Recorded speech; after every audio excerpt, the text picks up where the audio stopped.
बिस्मिल्लाहिर्रहमानिर्रहीम। अस्सलामुअलैकुम।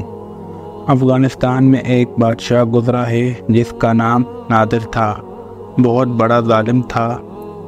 एक दिन जा रहा था कि रास्ते में एक औरत पर नज़र पड़ी जो इंतहाई खूबसूरत थी। वो उसे पसंद आ गई। बादशाह ने पूछा, ये औरत कौन है? किसी ने कहा कि एक थरखान की बीवी है। कहने लगा, थरखान को हाजिर करो। थरखान को लाया गया तो बादशाह ने कहा कि लकड़ी के काटने से जो बोरा निकला है, मुझे सुबह तक वो बोरा 1 मन चाहिए। अगर ना ला पाए तो आपका सर उड़ा दिया जाएगा। बादशाह को थरखान के कत्ल का बहाना चाहिए था। थरखान परेशान हुआ, ये तो नामुमकिन है। परेशानी की हालत में घर पहुंचा तो बीवी ने पूछा कि क्या हुआ, क्यों परेशान हो? थरखान ने सारी बात बता दी कि बादशाह कल सुबह मुझे कत्ल कर देगा।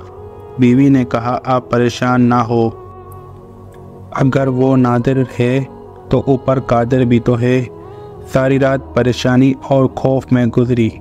सुबह हुई तो बादशाह के सिपाही आ गए।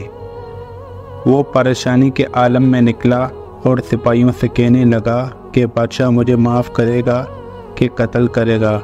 तो सिपाही ने कहा, अल्लाह के बंदे, हमारे साथ जल्दी जल्दी चलो, रात को बादशाह की मौत हुई है। आप थरखान हो, जाके उसके लिए ताबूत तैयार करो। बादशाह आज तख्त पर सुबह तख्ते पर लेटा था। बादशाह की तदबीर थरखान को कत्ल करके उसकी बीवी हासिल करने की थी, लेकिन अल्लाह की तदबीर और थी। बेशक वो सब देखता है। सुभान अल्लाह। वीडियो अच्छी लगे तो लाइक एंड सब्सक्राइब करना मत भूलें।